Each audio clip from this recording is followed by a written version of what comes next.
Chama kitapoteza kabisa ruzuku baada ya uchaguzi, hivyo kuathiri uhai na uendelevu wa shughuli za chama. Kuna watu wanabeza hoja hii.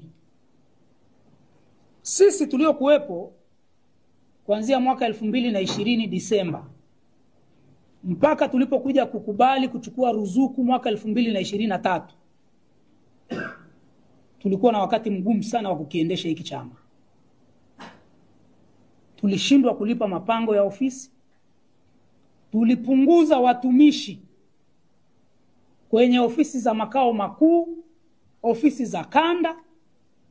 Fikiria kanda, tulifika mahali tukaagiza wabaki watu 3: katibu wa kanda, afisa mmoja na mlinzi. Tuna kanda 10. Ukiacha watu 3, hao ni watu 30 wa kuwalipa kila mwezi.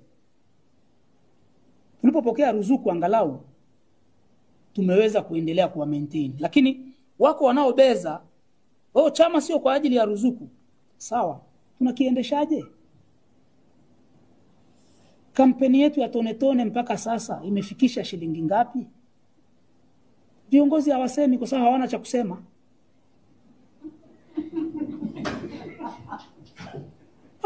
Ndio kweli.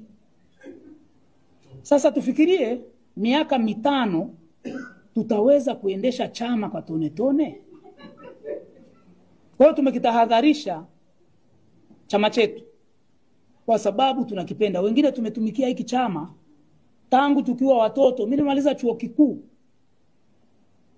sijawahi kuajiriwa, nilikuwa Chadema mpaka leo niko Chadema.